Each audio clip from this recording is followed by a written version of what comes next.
Vamos a orar por las necesidades de la iglesia y quiero pedirles que oremos por la vida espiritual de cada uno de los miembros de esta congregación. Amén. Amén. Necesitamos un toque especial de la gloria de Dios.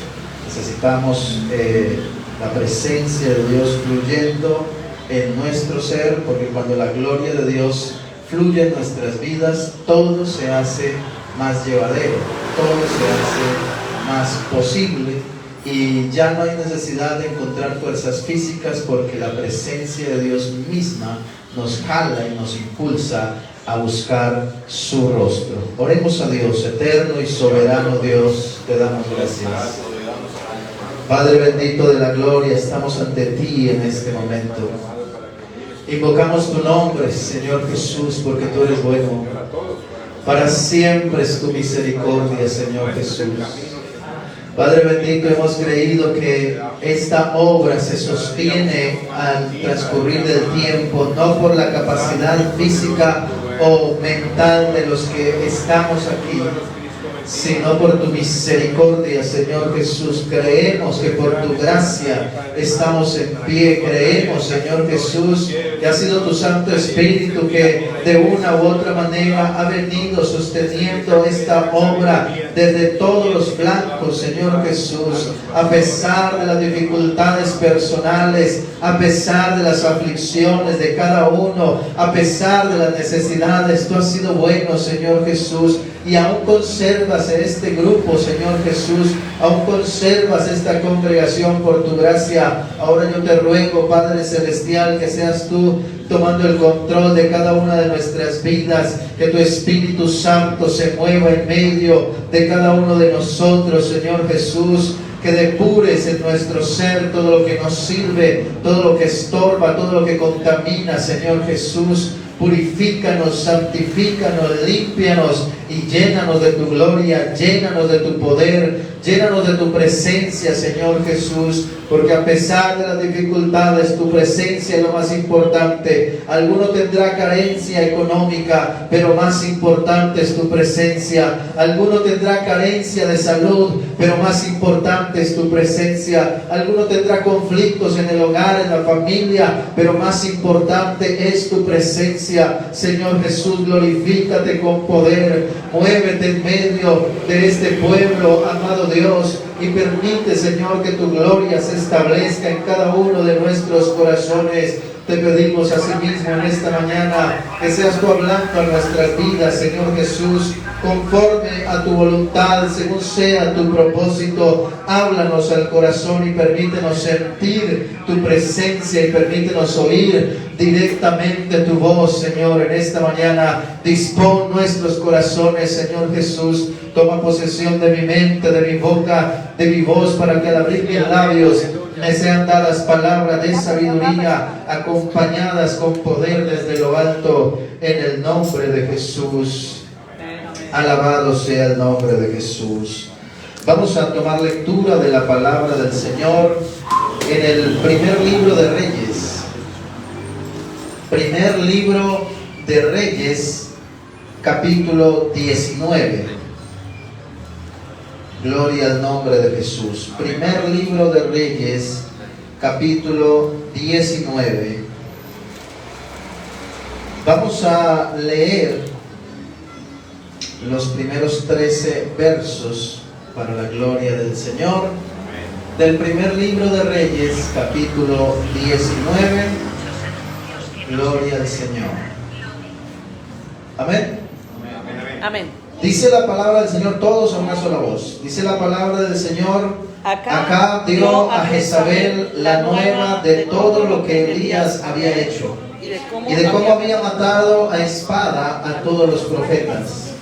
Entonces envió Jezabel a Elías un mensajero diciendo: así me hagan los dioses y aún me añadan, si mañana a estas horas yo no he puesto tu persona como la de uno de ellos. Viendo pues el peligro, se levantó y se fue para salvar su vida. Y vino a Berseba, que está en Judá, y dejó allí a su criado. Y él se fue por el desierto un día de camino, y vino y se sentó debajo de un enebro. y deseando morirse, dijo: basta ya, oh Jehová, quítame la vida, pues no soy yo mejor que mis padres. Y echándose debajo del enebro se quedó dormido. Y aquí luego un ángel le tocó y le dijo: levántate, come. Entonces él miró y he aquí a su cabecera una torta cocida sobre las ascuas y una vasija de agua. Y comió y bebió y volvió a dormirse. Y volviendo el ángel de Jehová la segunda vez lo tocó diciendo: levántate y come, porque largo camino te resta. Se levantó pues y comió y bebió, y fortalecido con aquella comida caminó 40 días y 40 noches hasta Horeb, el monte de Dios. Y allí se metió en una cueva donde pasó la noche, y vino a él palabra de Jehová, el cual le dijo: ¿qué haces aquí, Elías? Él respondió: he sentido un vivo celo por Jehová, Dios de los ejércitos, porque los hijos de Israel han dejado tu pacto, han derribado tus altares y han matado a espada a tus profetas, y solo yo he quedado, y me buscan para quitarme la vida. Él le dijo: sal fuera y ponte en el monte delante de Jehová. Y aquí Jehová que pasa, y un grande y poderoso viento que rompía los montes y quebraba las peñas delante de Jehová, pero Jehová no estaba en el viento. Y tras el viento un terremoto, pero Jehová no estaba en el terremoto. Y tras el terremoto un fuego, pero Jehová no estaba en el fuego. Y tras el fuego un silbo apacible y delicado. Y cuando lo oyó Elías, cubrió su rostro con su manto y salió y se puso a la puerta de la cueva. Y aquí vino a él una voz diciendo: ¿qué haces aquí, Elías?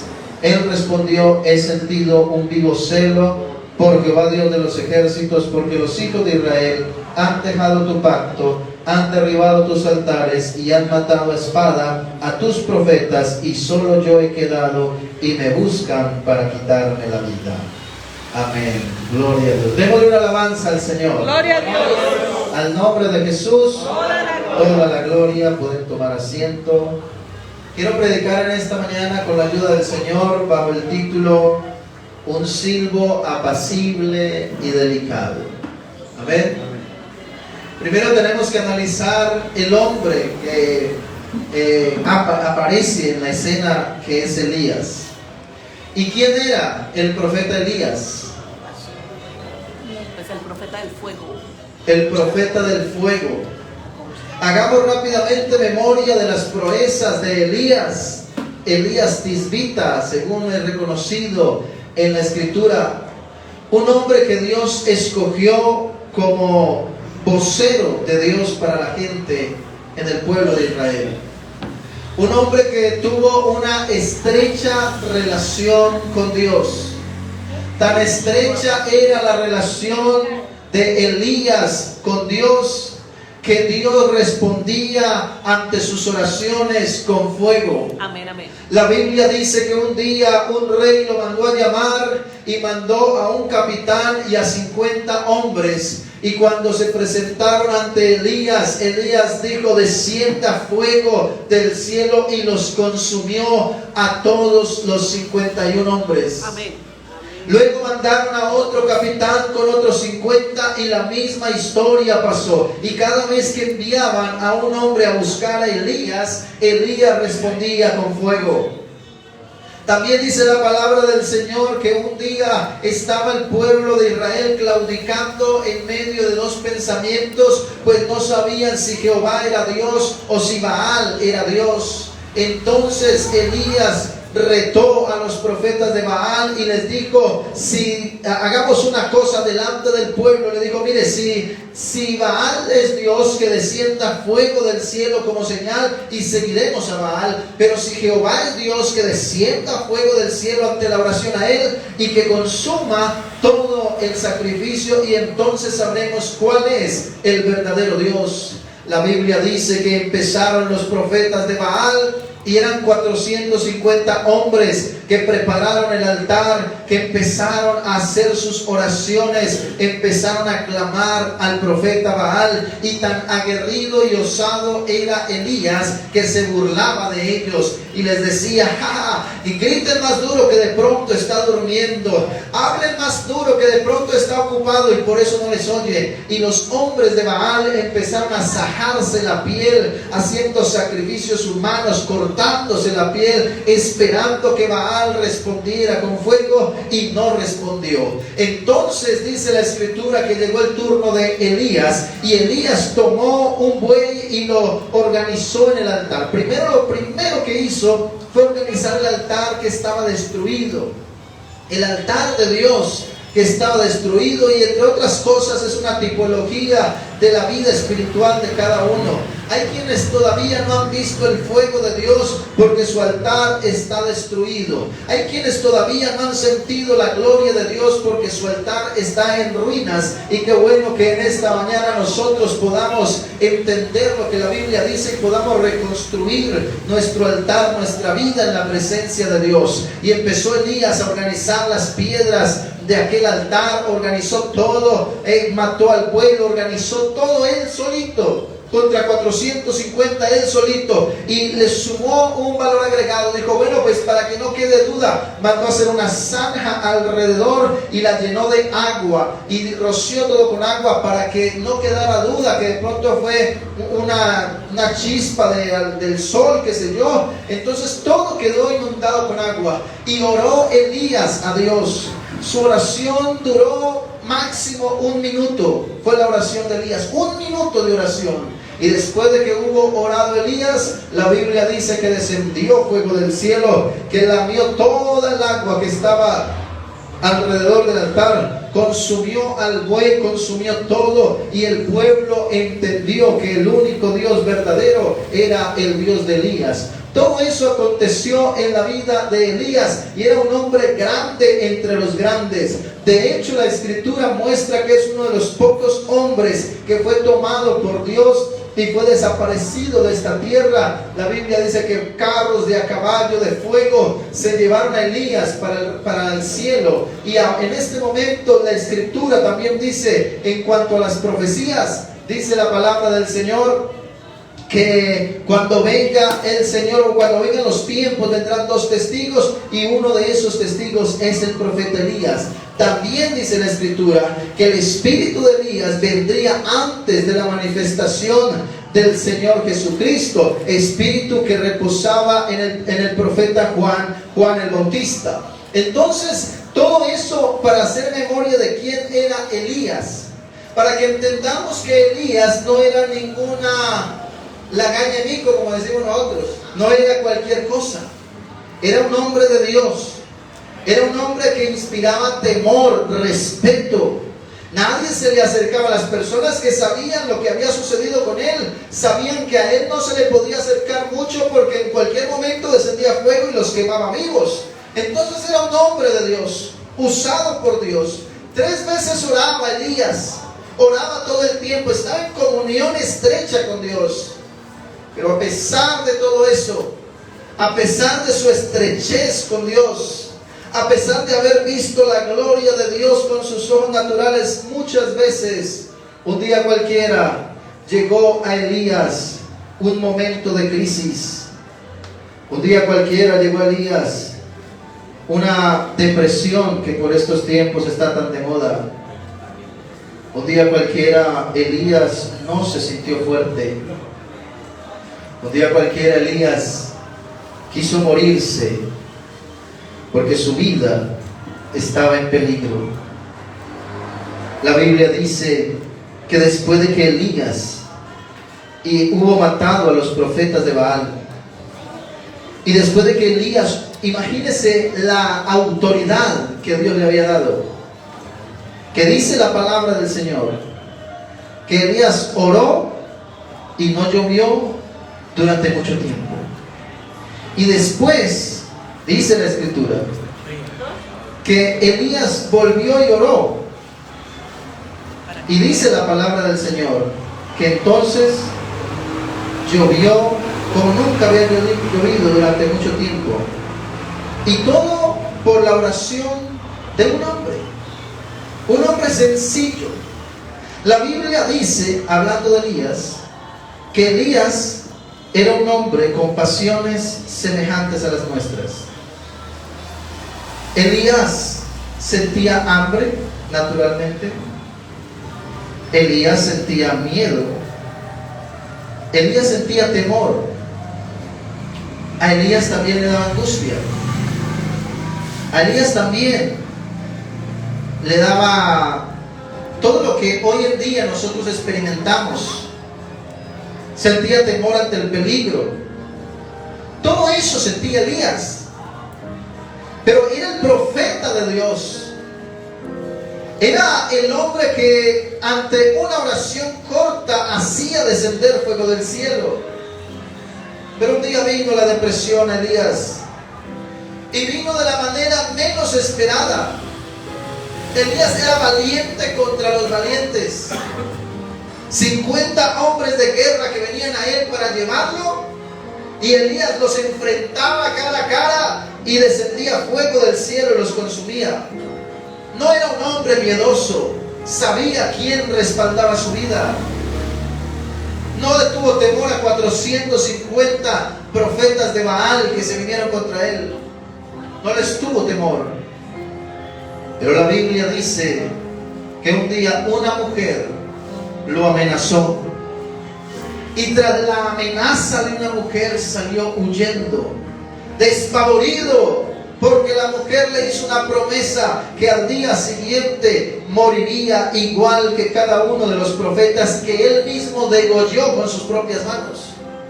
Porque no solamente hizo descender fuego del cielo para mostrar quién era Jehová, el Dios verdadero, sino que una vez fue comprobado que el Dios de Elías era el verdadero Dios, tomó a cada uno de los profetas y los llevó al arroyo y allí los degolló a cada uno de ellos. Así que estamos hablando con un hombre sangriento, pudiéramos decirlo. Pero este hombre sangriento un día le tuvo temor a una mujer y huyó.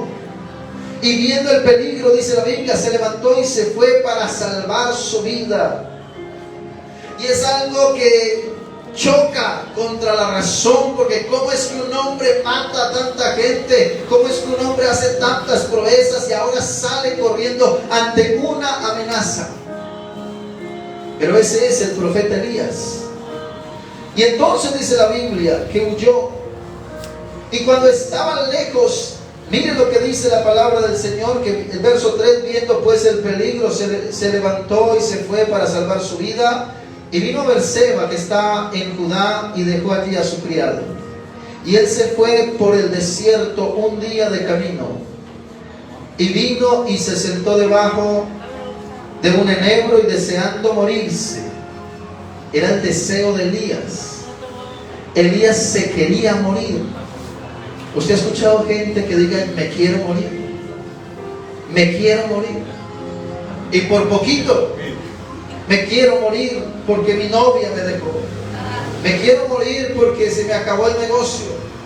Me quiero morir porque no se me dieron las cosas. Me quiero morir porque el hombre en quien tenía mi esperanza no cumplió las expectativas. Me quiero morir. Es una palabra muy común en estos tiempos, pero no en los tiempos de Elías, y no de la boca de un hombre de Dios. Pero Elías se quería morir y se echó a dormir. Y he aquí luego un ángel le tocó y le dijo, levántate, come. Entonces él miró y aquí a su cabecera había una torta cocida sobre las ascuas y una vasija de agua, y comió y bebió y volvió a dormirse. A veces el dormirse, el quedarse quieto, es la única tranquilidad que le viene a una persona que está en medio de penumbras, de quebranto, de angustia, de dolor. Inclusive hasta el sueño se va. Por eso es una reliquia poder dormir y descansar. Y Elías se acostó a dormir. Quería morirse, pero Dios le envió pan y agua. ¿Sabe qué simboliza el pan? La palabra de Dios. ¿Sabe qué simboliza agua? También la palabra de Dios. Porque la palabra de Dios la envía para fortalecer a aquel que se encuentra afligido. La palabra de Dios la envía para aquel que se encuentra débil, que siente que sus capacidades físicas ya no le dan. Es natural que nos cansemos, es natural que venga el momento de desánimo. Eso es normal, pero lo que dice la Escritura es que cuando Elías estaba en esa condición, entonces el Señor le envió pan y le envió agua, le envió palabra para decirle: hey, no te preocupes, yo voy contigo, yo soy tu Dios, yo estoy a tu lado, no desmayes, no mires atrás, no te preocupes, no tengas temor. Amén, gloria a Dios. Y dice entonces la palabra del Señor que después que él comió le dijo: levántate, come, porque largo camino te resta. Amén. ¿Sabe una cosa? Dios no te tiene con vida solamente para que sigas llenando un espacio en este mundo o consumiendo el oxígeno que pudiera ser para alguien más. No te tiene con vida el Señor en esta tierra simplemente para que seas lo que hasta el día de hoy has sido: un número en una cédula o un nombre en una lista en el sistema, qué sé yo. Sino que Dios te tiene todavía con vida, con un propósito. Y si hoy por la gracia de Dios estás aquí, es porque Dios está enviando a tu vida pan y agua para fortalecer tu vida. Pero acompañado de eso va una voz que te dice: levántate, come, porque largo camino te resta. Todavía el Señor no ha terminado la labor que un día empezó en tu vida. La Biblia dice que el que inició la buena obra en vosotros la perfeccionará hasta el día de Jesucristo.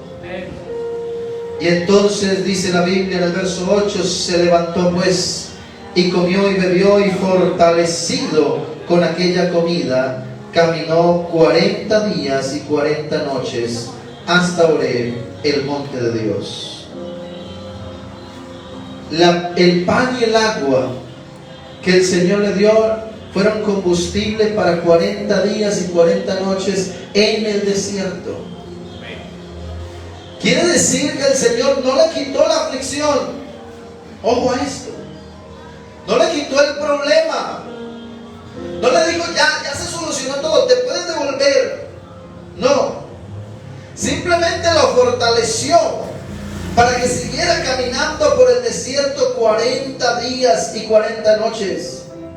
Y yo quiero decirte en esta mañana, en el nombre de Jesús, que Dios no te va a quitar el problema simplemente para que te relajes, sino que si Él envía una palabra de aliento en esta mañana, es para que cobres ánimo, para que te esfuerces, para que seas valiente y sigas avanzando por el desierto de la vida.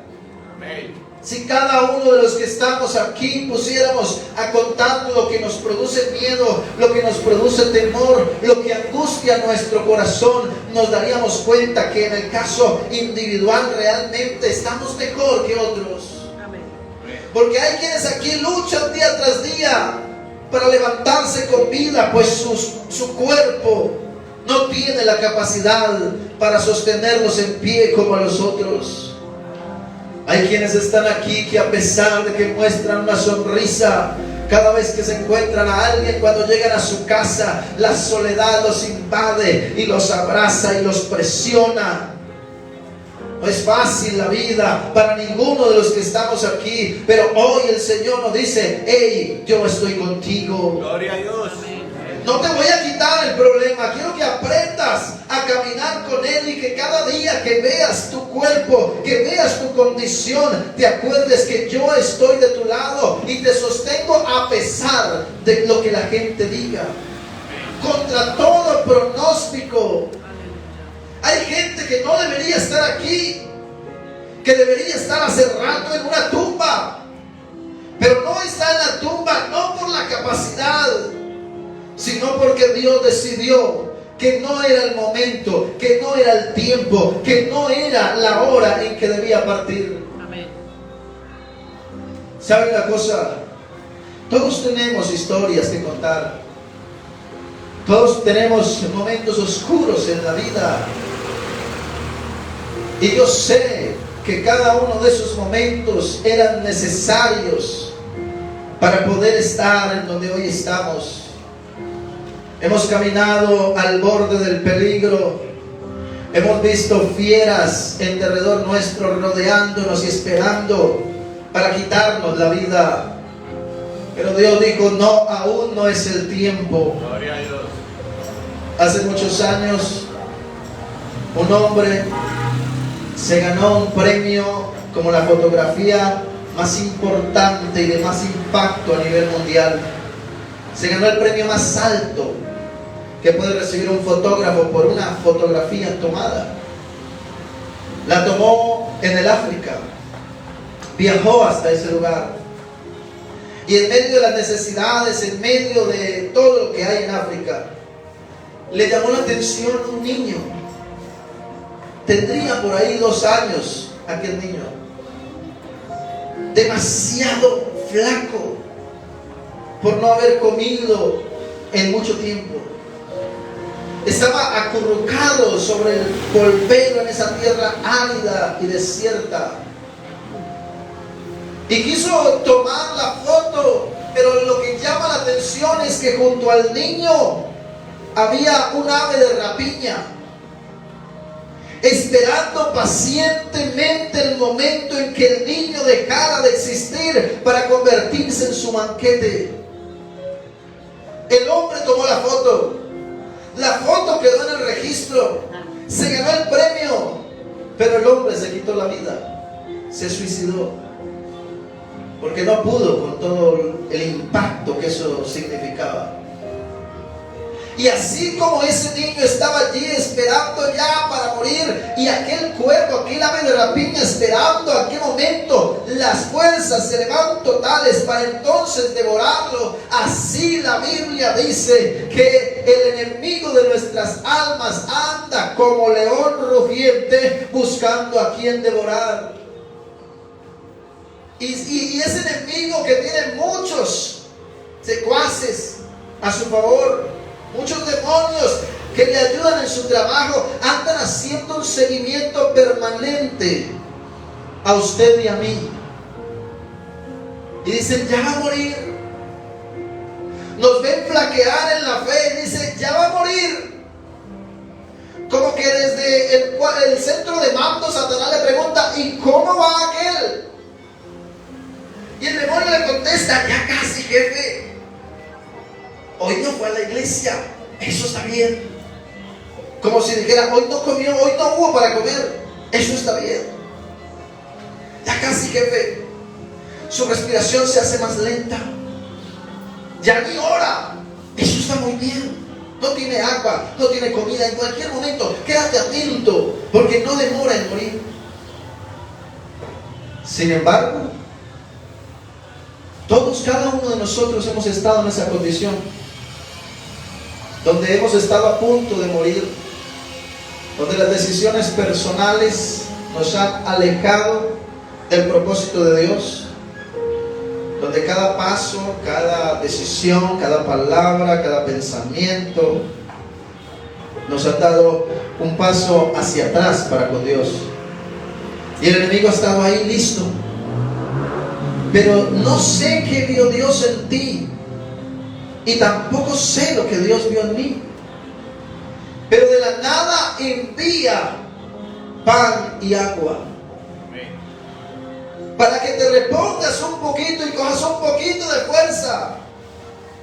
Y si lo analizamos realmente, no sabemos cómo es que Dios tiene tanta misericordia de un pueblo tan rebelde y contradictor. Pero ahí sigue Dios a su tiempo enviando la lluvia temprana y tardía. Dice entonces la palabra del Señor que Elías tomó ánimo y se levantó y caminó 40 días y 40 noches hasta Horeb, el monte de Dios. ¿Sabes una cosa? Si Dios te da fuerzas, no es para que las malgastes en el mundo. Elías recibió fortaleza y lo que hizo fue caminar contracorriente, caminar por el desierto, pero en dirección hacia el monte de Dios. Y hay gente que ha estado al borde de la muerte y Dios lo restablece y Dios le da fuerzas, y en vez de caminar hacia el monte de Dios deciden tomar un tiquete y viajar a Tarsis como el profeta Jonás. Deciden caminar en contra de la voluntad de Dios, aun cuando en el interior saben que fue Dios el que los fortaleció. Pero Elías tomó las fuerzas y caminó hacia el monte de Dios 40 días y 40 noches. Y allí se metió en una cueva, donde pasó la noche y vino a él palabra de Jehová. Se metió en una cueva para pasar la noche. Se refugió. Hay sectores en el desierto donde la noche es muy difícil, porque cambia la temperatura y se convierte en un frío insoportable. Pero sumado a eso es en la noche donde salen los chacales, los animales de caza, buscando una presa. Y Elías se refugió en aquella cueva. Como hoy el Señor nos dice: hey, en medio de la aflicción no es tiempo de huir, no, es tiempo de refugiarse en Dios. Es tiempo de entrar en la cueva de Dios. La Biblia dice en el Salmo 91 que el que habita al abrigo del Altísimo morará bajo la sombra del que todo lo puede. Nos dice la Escritura es que cuando estemos en crisis, cuando estemos en angustia, en persecución, nos fortalezcamos en Dios a través de su palabra y corramos a su presencia y nos refugiemos en Él. Y dice entonces la palabra del Señor que se metió en una cueva y allí, estando escondido y refugiado bajo la sombra del que todo lo puede, vino palabra de Jehová y le dijo: ¿qué haces aquí, Elías? Él respondió: he sentido un vivo celo por Jehová de los ejércitos, porque los hijos de Israel han dejado tu pacto, han derribado tus altares y han matado a espada a tus profetas, y solo yo he quedado y me buscan para quitarme la vida. Seguía con angustia, a pesar de que se había fortalecido, seguía con miedo. Y el verso 11 dice: él le dijo: sal fuera y ponte en el monte delante de Jehová. Y aquí que Jehová pasaba. Y llama la atención porque el Señor le dice a Elías, un hombre que sabía reconocer la voz de Dios, un hombre que había experimentado la gloria de Dios en su máxima expresión, le dice: asómese, porque voy a pasar delante de ti. Y bueno, Elías sale y dice la palabra del Señor: he aquí que Jehová pasaba, y un grande y poderoso viento que rompía los montes y quebraba las peñas delante de Jehová. Pero Jehová no estaba en el viento. Pudiéramos analizar que ese viento que quebranta la piedra pudiera ser Dios allí pasando, porque Él tiene poder. Pero no estaba allí Dios. A veces pensamos que Dios está allí porque la cosa va bien, pero Dios no está ahí, porque identificamos mal la bendición de Dios.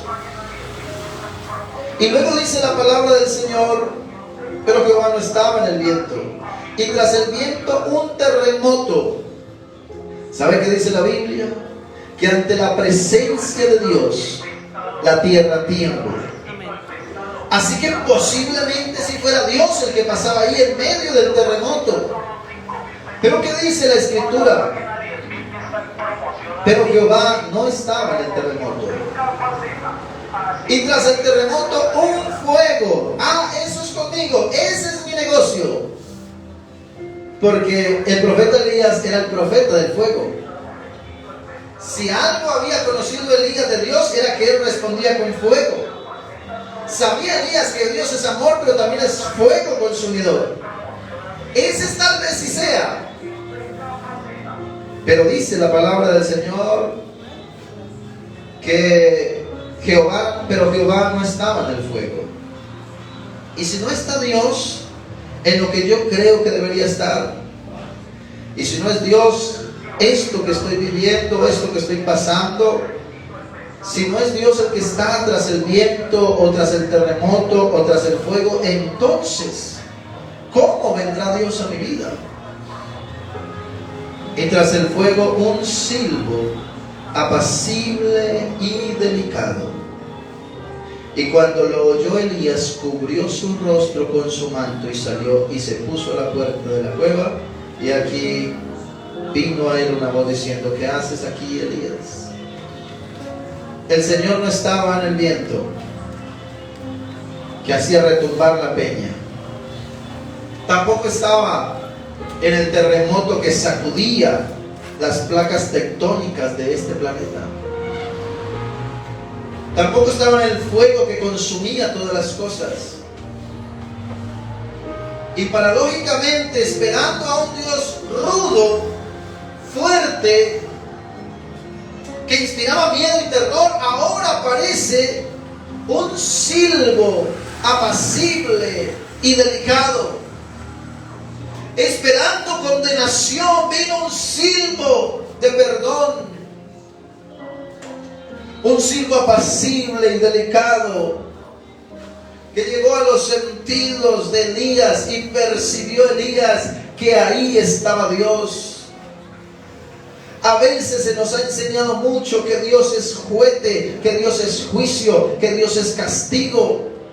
Y aunque todo eso tiene soporte bíblico, es verdad. Pero no siempre es así.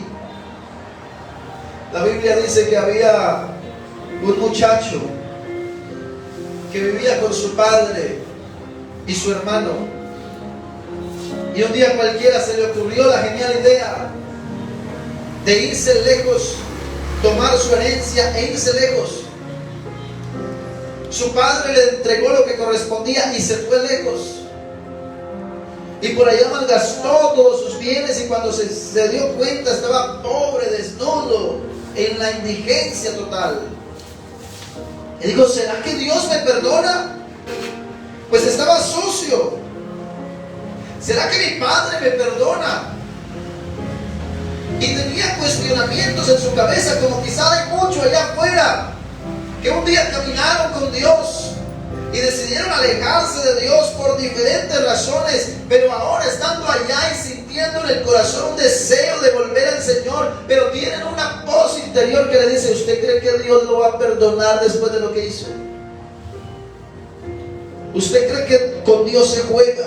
¿Usted cree que Dios lo va a recibir así como está, sucio, haraposo y maloliente?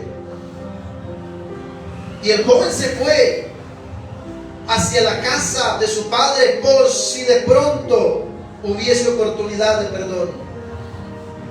Y el joven, esperando que si le iba bien, al menos lo contrataran para cuidar los cerdos y comer de las algarrobas que comían los cerdos, pues era delicia a su paladar en comparación con la miseria que vivía. Y la Biblia dice que cuando el padre lo vio, su corazón se alegró en sobremanera, extendió sus brazos y salió corriendo hacia él. Y lo abrazó y mandó a que se le pusiesen vestiduras limpias. Mandó a matar el mejor animal para hacer un banquete, porque su hijo que estaba muerto ahora vive. Amén. Y el padre de aquel muchacho lo perdonó. Pero él esperaba otra cosa. A veces se nos ha inculcado que Dios es solamente fuego, castigo, terror, espanto. Y sí lo es. Pero solo a veces Dios decide aparecer en nuestras vidas con un silbo apacible y delicado. A veces esperamos el golpe y Dios extiende su mano y esperamos la reprensión. pero solamente es una mano que toca su cabeza y le dice: tranquilo, no tengas temor, no he venido para matarte, he venido para restaurar tu vida. Un hombre, un muchacho, vivía en su casa, lo tenía todo: un padre, una madre, una economía estable, un techo, 3 bocados de comida y hasta más al día.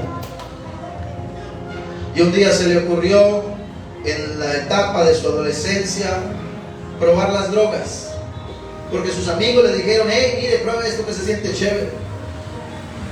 Y probó las drogas y se quedó en la droga. Fue más fuerte que él y lo sometió y lo doblegó y lo arrastró a una vida de miseria. Era tal la situación que empezó a robarse las cosas de la casa para poder comprar la droga, para poder ir a consumir. Al principio su familia trataba de contenerlo, trataba de ayudarlo, pero se hizo insoportable cuando empezó a comprometer la vida misma de los que allí habitaban. Entonces le dijeron: hijo, no lo podemos tener más aquí, váyase de la casa, váyase.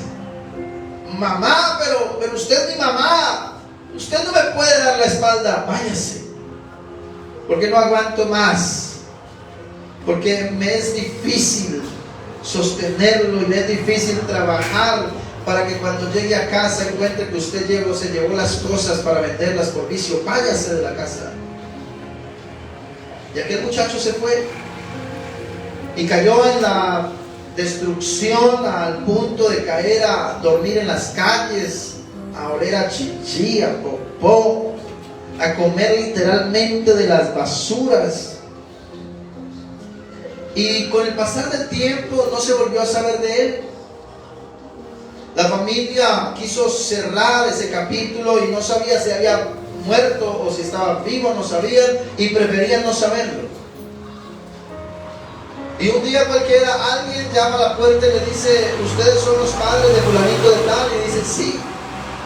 Ellos esperaban la noticia de que habían encontrado el cadáver, pero le dicen: no, el muchacho llegó a nuestra fundación, alguien lo trajo, lleva un buen tiempo de no consumir drogas, aunque tiene muchos efectos en su sistema nervioso producto de tanto tiempo de haber consumido drogas, pero está relativamente bien.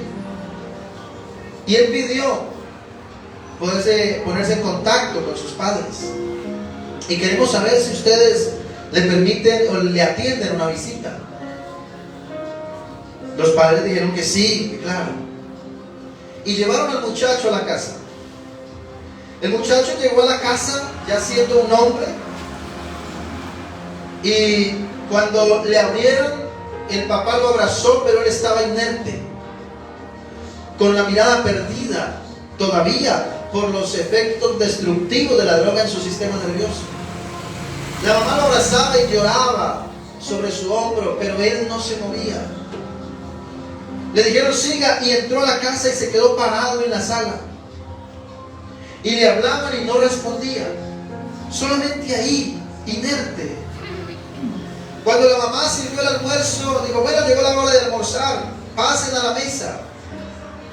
Y sirvió el plato para el papá, para la mamá, para su hermano. Y sirvió un plato para él en la mesa. Y entonces, cuando todo el mundo empezó a llegar a la mesa rápidamente a comer, el muchacho estaba en la sala mirando hacia el comedor, quieto. Y le decían: acérquese, que este es el suyo. Y el hombre, como con temor, empieza a mirar para los lados, y como quien está a punto de cometer un delito, se acerca lentamente al comedor, toma su plato de comida y sale corriendo para el patio de la casa. Y se tiró allá en el patio de la casa. El papá, cuando ve eso, se va atrás de él, y él se sienta en la tierra y empieza con sus manos a comer así, desesperadamente.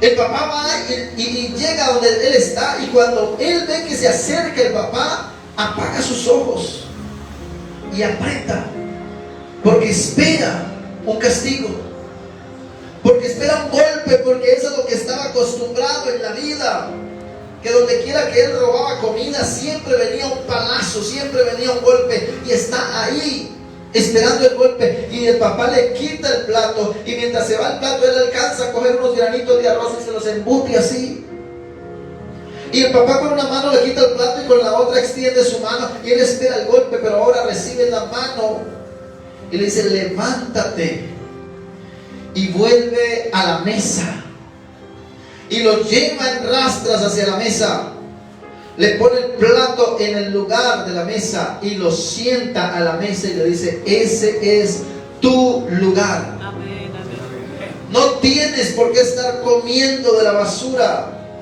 no tienes por qué estar huyendo como si estuvieras robando comida. No, ese no es tu lugar. Tu lugar es aquí en la mesa con tu familia. Y cuando él se sentaba a la mesa, se hacía igual a las demás que estaban en la mesa. A veces nosotros, que de pronto no hemos caído en las drogas físicamente, pero que quizás sí hemos caído en la droga del pecado, que quizás sí hemos caído en la artimaña del error, y eso nos ha sometido, nos ha subyugado, y hemos perdido el lugar en la mesa y lo hemos reemplazado por bocados de miseria en el mundo, por placeres que son momentáneos, por cosas sin sentido. Pero muy en el interior usted y yo sabemos que nuestro lugar no es allá en el mundo, sino en la mesa donde nuestro Padre Celestial nos ubicó. Amén. Y entonces, en esta mañana Dios quiere hablar al corazón de alguien, o viene hablando al corazón de alguien, porque se espera que alguien reaccione y entienda que su lugar es en la mesa y no lejos de ella. Entonces el muchacho recibió cariño en vez de golpes, recibió una mano cálida en vez de un escupitajo en la cara, recibió una voz de te amo en vez de ojalá maten esta porquería. En medio de todo eso, cuando volvemos a el texto que leíamos, encontramos que Dios se muestra a Elías no como un juez castigador, sino como un siervo apacible y delicado, que le dice: no temas, no desmayes, no vuelvas al mundo, no vuelvas a pecar. A una mujer la encontraron en el acto mismo del adulterio y por causa de su pecado merecía morir. Y los acusadores llegaron con piedras en las manos diciendo: maestro, en la ley dice que estas mujeres tienen que morir apedreadas, y estaban así. Y el maestro simplemente le dice: ok, sí, es verdad. Entonces el que de ustedes esté libre de pecado, que tire la primera piedra. Y uno a uno fueron tirando las piedras al piso y alejándose del lugar, quedando solamente Jesús y la mujer. Y Jesús le pregunta: mujer, ¿y los que te acusaban, ninguno te condenó? Y la mujer dijo: ninguno, maestro. Y el único que sí podía descalabrarla le dijo: ni yo te condeno, vete y no peques más. Vete y no peques más. ¿Sabe qué dice la Escritura? Que Dios, habiendo pasado por alto los tiempos de esta ignorancia, ahora manda a todos los hombres en todo lugar que se arrepientan. Habiendo pasado los tiempos de nuestra ignorancia, hoy el Señor está impartiendo perdón y misericordia para el que ha pecado. Hoy el Señor está en esta mañana repartiendo gracia, repartiendo misericordia, repartiendo amor. Pero si usted hace una valoración en su vida, se dará cuenta que por sus comportamientos y los míos no merecemos perdón, sino que merecemos juicio y condenación. Pero hoy Dios ha soltado su toga de juez y se acerca como el Cordero de Dios que quita el pecado del mundo. Porque Él es el juez, pero también es el sacrificio, la propiciación por nuestros pecados. Y en esta mañana se acerca, no para condenarte, sino para decirte: regresa al lugar donde perteneces. Recupera el estatus de hijo de Dios que un día tiraste a la basura por un plato de comida. Yo le invito para que estemos en pie y vamos a orar. Y ojalá alguien o todos podamos aprovechar la oportunidad que hoy Dios nos está otorgando y podamos acudir ante su presencia y recibir el perdón que hoy Dios está ofreciendo. El perdón por mis errores, el perdón por mi mala actitud, el perdón por mi desobediencia, el perdón por mi insensatez, el perdón que hoy Dios está otorgando. Y si alguien desea pasar al altar, bien puede hacerlo como símbolo de reconocimiento, de humillación delante de Dios. La Biblia dice: humillaos pues bajo la poderosa mano de Dios, para que Él os exalte cuando fuere tiempo. También dice la palabra del Señor: si se humillara mi pueblo, sobre el cual mi nombre es invocado, y oraren y buscaren mi rostro, y si se convirtieren de sus malos caminos, entonces yo oiré desde los cielos y perdonaré sus pecados y sanaré su tierra. En esta mañana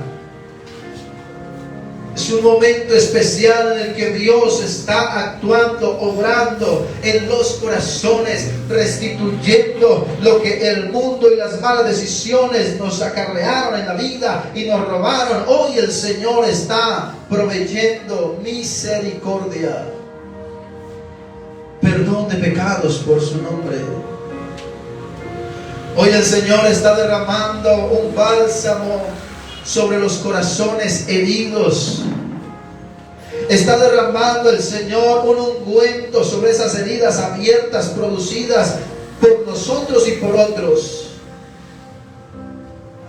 En esta mañana el Señor está abrazando la vida de alguien.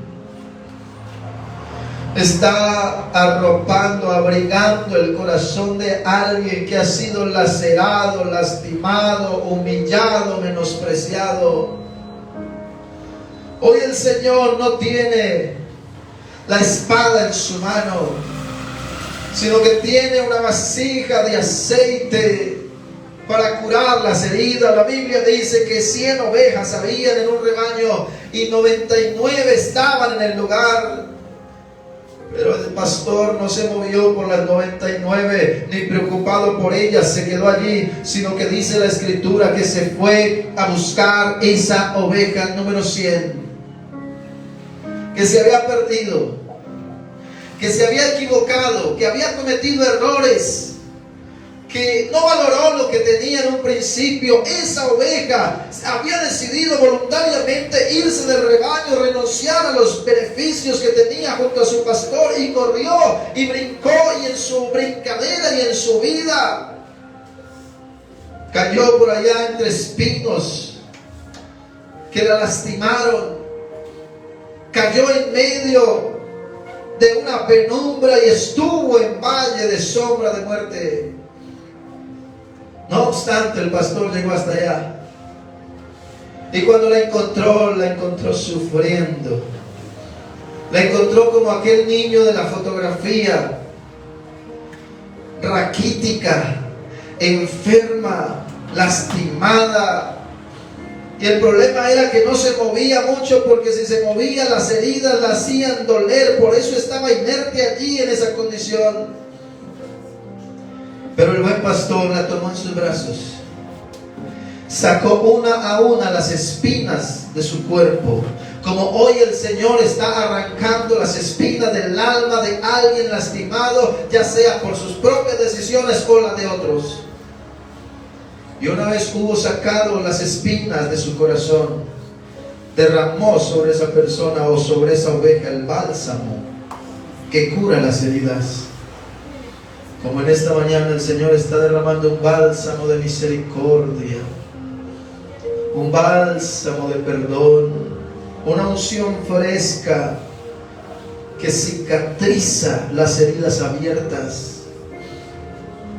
En esta mañana el Señor está restaurando la vida de esa oveja y la está trayendo con alegría entre su regazo. Y hay fiesta en los cielos, pues la Biblia dice que hay fiesta en los cielos cuando un pecador se arrepiente. Hay fiesta en los cielos cuando una oveja que estaba perdida vuelve al regazo. Y alguien diría: pero yo nunca me he ido de la iglesia. Pero no se trata de ir o no ir a la iglesia, se trata de abandonar la misericordia de Dios. Y la Biblia dice que los que se van tras vanidades ilusorias, su misericordia abandonan. Hable con su Dios en esta mañana. Hable con el Señor. Aproveche este espacio, porque el bullicio de nuestra vida diaria no nos permite poder tener un espacio para hablar con el Señor. Y en esta mañana, en este momento, por unos minutos, está el oído de Dios inclinado a tu voz. Y alguien dice: yo no tengo palabras, no me salen, no sé qué decirle a Dios, me da vergüenza. O siento un nudo en la garganta que no me deja hablar. Pero si no tienes palabras, hay un lenguaje efectivo en la presencia de Dios, que es el lenguaje de las lágrimas. Cuando las palabras no salen, cuando el nudo en la garganta aparece, cada lágrima que nosotros derramamos en el altar de Dios, en la presencia del Señor, se convierte en una conexión directa con Dios, en una oportunidad de conexión espiritual. Reconcíliate. Y no estoy hablando de apartados que no volvieron a la iglesia, estoy hablando de corazones que se alejaron de Dios aún dentro de la iglesia. Recuerda que como Elías, todos hemos sentido miedo, todos hemos sentido que las fuerzas no nos dan. Recuerda que Elías era un hombre sujeto a pasiones semejantes a las nuestras, pero Dios en su misericordia obró en la vida de Elías y restauró su vida. Como hoy Dios está obrando en nuestras vidas. Como hoy Dios está diciéndote: no temas, ni yo te condeno. Vete y no peques más. Hoy el Señor está impartiendo ese perdón que el mundo no da. Hoy el Señor te citó en este lugar con un propósito. Hoy el Señor te puso una cita en su presencia. Quizás no estaban tus planes, pero los de Dios sí. Y te trajo aquí con un propósito. Y es que entiendas y reconozcas que solamente en Él hay paz. Solamente en Él hay oportunidad de vida eterna. Ni usted ni yo deberíamos estar vivos hoy. La pandemia nos puso en jaque, y todos los que estamos aquí estamos vivos por misericordia de Dios, no por nuestras fuerzas. Ni usted ni yo deberíamos estar aquí porque las fuerzas físicas no nos han dado para serle fiel a Dios. Pero Dios decidió darle una oportunidad a usted, a su vida y a mí, y decirte: levántate, come, porque el largo camino te resta. Hoy el Señor está repartiendo pan de vida, agua de vida eterna, para que te levantes en el nombre de Jesús, para que dejes a un lado las cargas pesadas que tú mismo decidiste amarrarte a tu cuello, y te levantes en el nombre de Jesús y empieces a caminar con Dios de una manera decidida, de una manera definitiva, de una manera real con Dios. Porque Dios ha sido bueno. Dios ha sido muy bueno. La Biblia dice: Elías tuvo temor, miedo, y huyó al desierto. Pero estando en el desierto, Dios le envió alimento y sustento para seguir caminando. Pero Elías tenía miedo de una mujer. ¿Qué puede hacerle una mujer al profeta del fuego? Como alguien de pronto en esta mañana ha huido tras una amenaza tan sutil, tan ficticia, ante una situación que alguien diría: pero por eso. Pero solamente usted y yo sabemos con lo que luchamos. Solamente usted y yo sabemos los gigantes que tenemos en nuestra mente. Pero en esta mañana el Señor Jesucristo está diciendo: yo pelearé por ti. Yo peleo tus batallas.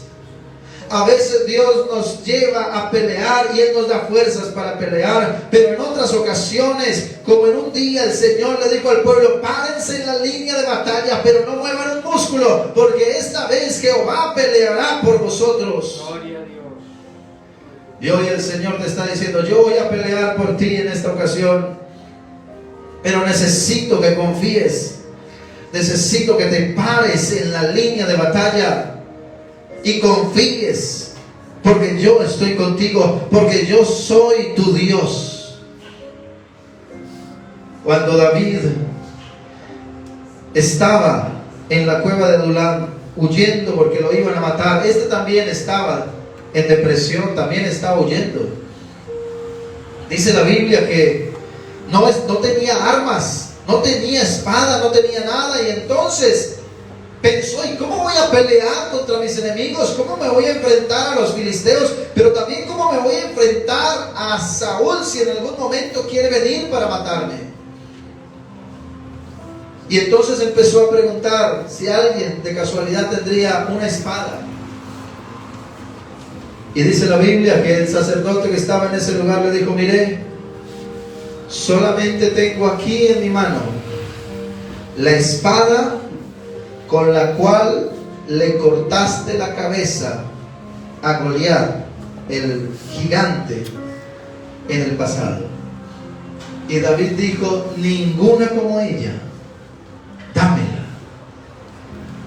Vas a vencer, mi querido hermano, vas a vencer en el nombre de Jesús con la misma espada con que derrotaste los gigantes en el ayer. Y esa espada tiene nombre, y su nombre es Jesús de Nazaret. Esa es la espada más importante, la espada espiritual, la palabra de Dios. Y acuérdese que en el principio era el verbo o la palabra, y la palabra era con Dios, y la palabra era Dios, y la palabra se hizo carne, y la palabra se llama Jesús. Es decir, que la espada del Espíritu sigue siendo Dios, sigue siendo el Señor Jesucristo. Y vas a vencer con ella en el nombre de Jesús. Y cuando vengan las aflicciones, acude a la espada. Y cuando vengan las necesidades, acude a la presencia de Dios. Y cuando venga el temor, acude a la cueva, que es la protección de Dios. Y cuando venga el deseo de pecar, acuérdate de tu Dios. He guardado tus dichos para no pecar contra ti, dice la palabra del Señor. Acuérdate de tu Creador. Eterno y soberano Dios, en esta mañana te damos gracias. Gracias, Señor, por tus bondades. Gracias por tu infinita misericordia, Señor Jesús. Gracias, porque no mereciendo nada, tú das más de lo que yo puedo llegar a pensar o a creer. Señor Jesús, gracias por este bendito día en que tú nos has hablado al corazón. Gracias por tu hermosa presencia en medio nuestro. Te pedimos, Señor, que no se haga un evento único, anual, sino que sea cada momento, cada instante de nuestra vida, cada reunión, cada culto.